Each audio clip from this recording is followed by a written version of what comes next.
কোরআন শরীফের সূরা বাকারার 195 নম্বর আয়াতে আল্লাহ তাআলা বলেন ওয়া আহসিনু ইন্নাল্লাহা ইউহিব্বুল মুহসিনিন। তোমরা কি করো? ইহসান করো, সৃষ্টির প্রতি দয়া করো, মানুষের প্রতি ভালো আচরণ করো। ও কুতুবদিয়ার ভাইরা, ও বাবাজিরা, ও যুবকেরা, মানুষের সঙ্গে ভালো ব্যবহার করেন, মানুষের সাথে ভালো আচরণ করেন, মানুষের সঙ্গে ভালো কথা বলেন, মানুষকে উত্তম ব্যবহার করেন। এটা হলো ইহসান করা। কোরআনুল কারীমের সূরা আর রহমানের ভিতরে আল্লাহ তাআলা বলেছেন হাল জাযাউল ইহসান ইল্লাল ইহসান। মানুষের সঙ্গে ভালো ব্যবহার আজকে আছে, পৃথিবীতে আছে, জোরে বলেন আছে? নাই। মানুষ মানুষের সাথে জঙ্গলের হিংস্র পশুর থেকেও খারাপ আচরণ করে, অথচ মানুষ মানুষের প্রতি কি করবে বলেন তো? কি করবে? ইহসান করবে। এই যুবকেরা কারা আছেন? যুবকেরা আমার দিকে খেয়াল করেন। যুবকেরা খেয়াল করো, বাসের সিটের মধ্যে বসে যাচ্ছ, তোমার পাশে একটা মুরব্বি দাঁড়িয়ে আছে, তুমি বেয়াদব। ওই মুরব্বি হিন্দুও যদি হয়, গলার মধ্যে একটা পয়তা লাগানো, লোকটা কি হিন্দুও যদি হয়, তুমি তাকে সিটটা ছেড়ে ওই বয়স্ক মানুষটাকে বসতে দাও, তুমি দাঁড়িয়ে যাও। এটা নাম ইহসান। বলেন এটার নাম কি? ইহসান। বলে হুজুর হিন্দু, হিন্দু হোক তো অসুবিধা কি? সাইয়েদুনা আলী নবীজির পিছনে নামাজ পড়ার জন্য যাচ্ছে, সাইয়েদুনা আলী। এখন একজন অমুসলিম বিধর্মী মুরব্বী, একজন বয়স্ক মানুষ, ছোট্ট একটা রাস্তা, হাঁটতে পারে না। বয়স হলে দেখে না মানুষ 3 পায়ে হাঁটে, 2 পা আর একটা হাতে লাঠি নেয়, এটা নিয়ে গুজো হয়ে হাঁটে। সাইয়েদুনা আলী ওই বেচারারে একটু সরাই দিয়ে যাবে, হঠাৎ মনে হলো নবীজি বলেছেন আমার বড়দেরকে যে সম্মান করে না, ছোটদেরকে যে স্নেহ করে না, ফালাইসা মিন্না, সে আমাদের অন্তর্ভুক্ত নয়। হযরত আলী এখন ওই বুড়ো মানুষটারে ধাক্কা দিয়ে সরাইয়া অথবা তারে ডিঙ্গাই আগে আসতে পারেন, কিন্তু মনের মধ্যে একটা আকাঙ্ক্ষা, আহারে নবীজির পিছনে নামাজ, জামাতে নামাজটা পাইলাম না। আল্লাহর নবীর নামাজ শেষ হলো, মসজিদে নববীতে রাসূলুল্লাহর নামাজ শেষ হলো। সাহাবীরা প্রশ্ন করলেন ইয়া রাসূলুল্লাহ, এত দীর্ঘক্ষণ আপনি কখনো নামাজ আদায় করেন না, রুকু দিলেন বড়, সিজদা দিলেন বড়, কিরাত পড়লেন বড়, ইয়া রাসূলুল্লাহ কারণটা কি? আমার নবী বললেন আলী আসছো নাকি? ওই পিছনে থেকে দাঁড়ায় গেল, আমি জানি না আজকের নামাজ কেন লম্বা হইল, আলী জানে। নামাজ পড়াইছে কি? নামাজ পড়াইছে কে? আর নবীজি কি বলতেছে? নামাজে লম্বা কেন করছি কে জানে? আলী জানে। সাহাবীরা অবাক হয়ে বলল ইয়া রাসূলুল্লাহ নামাজ তো আপনি পড়াইছেন, আলী কেমনে জানবে? নবীজি বলল শোনো, আমি নামাজে ছিলাম, ফেরেশতা আমাকে এসে বলল ইয়া রাসূলুল্লাহ, আপনার আলী, কলিজার টুকরা আলী বা জামাত আপনার পিছনে নামাজ পড়ার জন্য আসতেছে, দিলের পেরেশানি নিয়ে। আলী না আসা পর্যন্ত আপনি নামাজটা দীর্ঘায়িত করেন। ও আলী, এমন ভালো কি আমলের মধ্যে তুমি ছিলা? সাইয়েদুনা আলী বলল ইয়া রাসূলুল্লাহ তেমন কোনো আমল নয়, আমি একটা রাস্তা দিয়ে আসতেছিলাম, একজন বয়স্ক অমুসলিম লোক, আমি তাকে ডিঙায় আসতে পারি না, ধাক্কা দিয়ে সরাতে পারি না, আমি তাকে কেটে আর এক দিক দিয়ে আসবো সেটাও পারি না, আমি তাকে একটু সম্মান করলাম। আমার মনে পড়লো আপনি বলেছেন বড়কে যে সম্মান করে না, ছোটকে যে স্নেহ করে না, ফালাইসা মিন্না। ও নবী, আমি এই চিন্তা করলাম আর আমি আসতে পারলাম না, কিন্তু দিলের মধ্যে রাসূলুল্লাহর পিছনে নামাজ পড়ার একটা আকাঙ্ক্ষা ছিল। আল্লাহর হাবিব বলেন আলী, আল্লাহ তাআলা তোমার এই আমলটা পছন্দ করেছেন, আমাকে নামাজ বিলম্বিত করার জন্য হুকুম দিয়েছেন। আমার ভাইরা, বন্ধুরা, ও যুবকেরা, তুমি নদীর ঘাটে আসো, নদী নাকি পুকুর, কোনটা আপনাদের? পুকুরও আছে, নদীও আছে। নদীর ঘাটে আসো, পুকুর ঘাটে আসো, একজন বয়স্ক চাচি আম্মা এসেছে, একজন বয়স্ক খালাম্মা এসেছে, আম্মা এসেছে, তুমি একটু কলসিটা ভরে তার হাতে দাও। একজন দাদা, একজন চাচা, বয়স্ক মানুষ টয়লেটে যাবেন, ওযু করবেন, বদনাটা ভরে একটু তার হাতে দাও। এইটার নাম ইহসান। এটার নাম কি? হাল জাযাউল ইহসান ইল্লাল ইহসান। তুমি যদি ভালো ইহসান কারো উপরে যদি করো, আরশের মালিক আল্লাহ তাআলা তোমার উপরে ইহসান করবে। বন্ধুরা আমার, এই জন্য ইহসান বড় ভালো গুণ। কোরআন শরীফের ভিতরে সূরা বাকারায় আল্লাহ তাআলা বলেছেন ওয়াকুলু লিন-নাসি হুসনা, মানুষের সঙ্গে সুন্দর কথা বলো, ভালো কথা বলো। একজন মানুষের সঙ্গে ভালো কথা বলো। আজকে আমাদের কথা শুনে শয়তানও মাঝে মাঝে চিন্তা করে আমার থেকেও খারাপ। কত ঠিক কিনা জোরে বলুন। মানুষের সাথে ভালো কথা বলবো, সুন্দর কথা বলবো, উত্তম কথা বলবো, এটা আল্লাহ নির্দেশ দিয়েছেন সূরা বাকারায় ওয়াকুলু লিন-নাসি হুসনা, মানুষের সাথে ভালো কথা বলো। ভাইরা, ইহসান করা যুবকেরা আছে তো আমার মাহফিলে আছে না নাই? তাফসীর শুধু নাম দিয়ে করলেন, 1 লক্ষ 2 লক্ষ টাকা খরচ করলেন, এই তাফসীর যদি বাড়িতে না যায়, এমন তাফসীর করা আর যাত্রা গানের মধ্যে কোনো পার্থক্য নাই।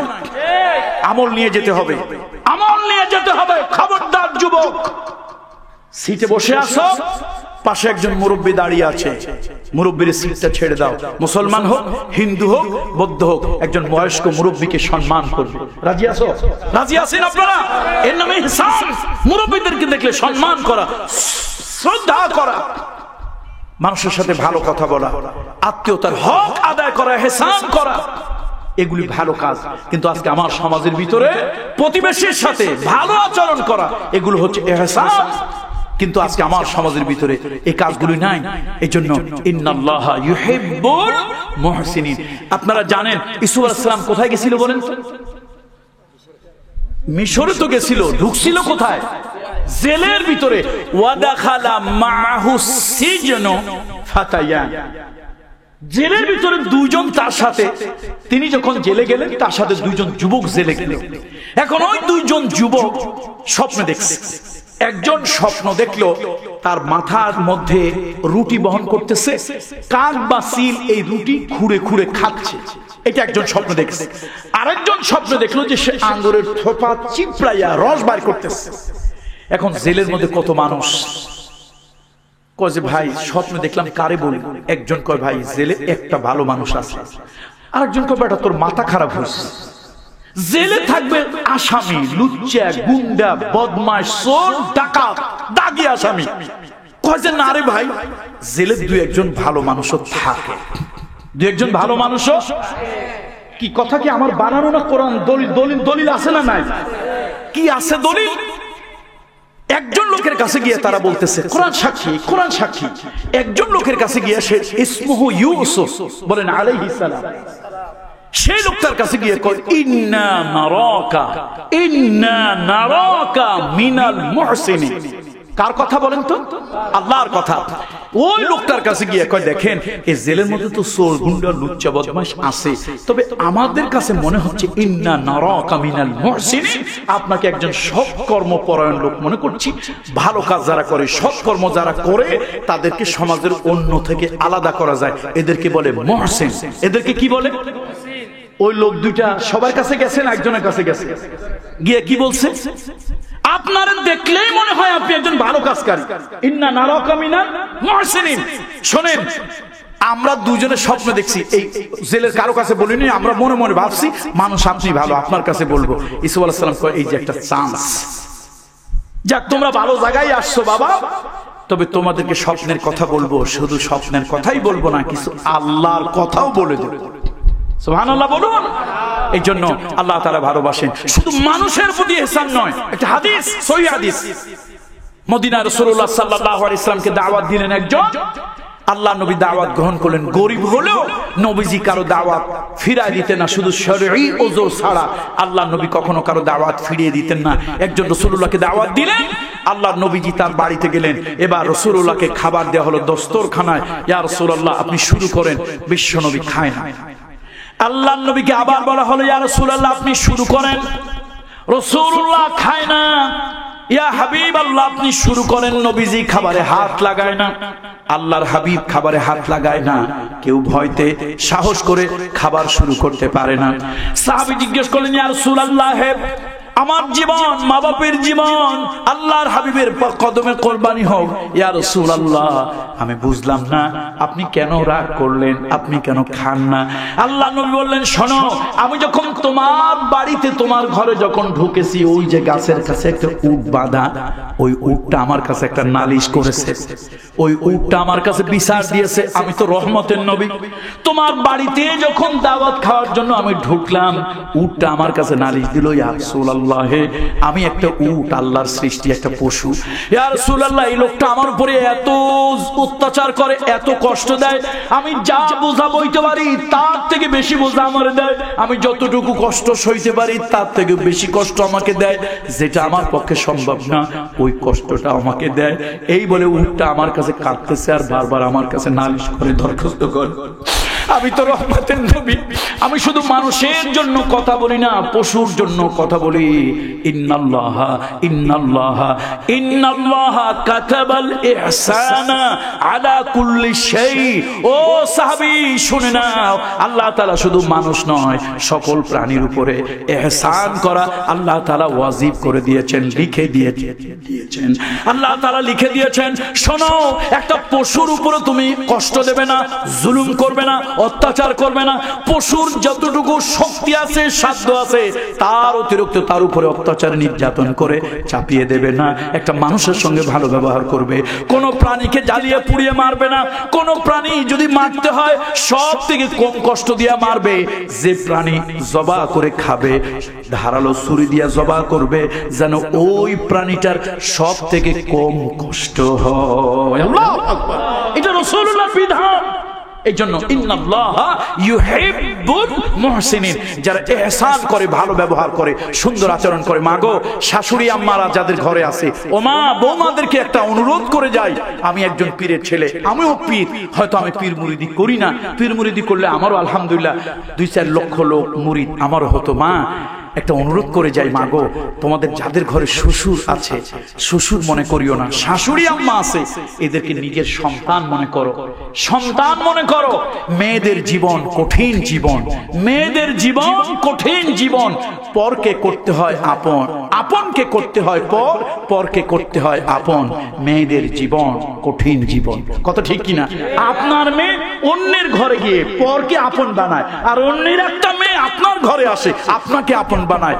শ্বশুর শাশুড়ি যারা আছেন, খবরদার, বৌমাদের দোষ ধরবেন কম, ভালোবাসবেন, মেয়ের মতো ভালোবাসবেন, স্নেহ করে আদর দিয়ে তার ভুলগুলি শুধরায় দেবেন।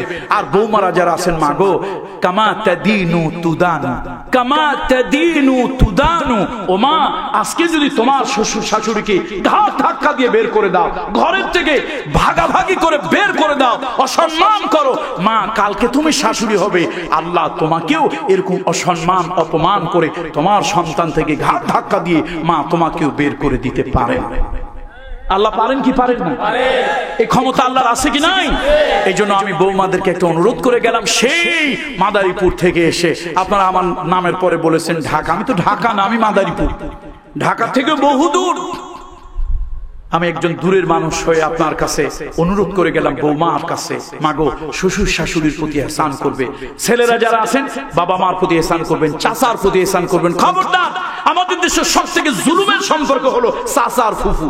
অনেকেরই ধন সম্পদের কারণে চাচার সাথে ভালো সম্পর্ক নাই, ফুফুর সাথে ভালো সম্পর্ক নাই। এই জমাজমি খুব খারাপ জিনিস, খুব খারাপ জিনিস। এই লোভের কারণে, এই অর্থবৃত্তের কারণে রক্তর সম্পর্ক ছিন্ন হয়ে যায়।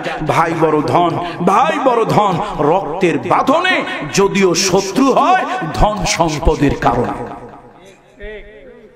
এই জন্য ধন সম্পদ বড় নয়, ভাইয়ের সম্পর্কটা বড়।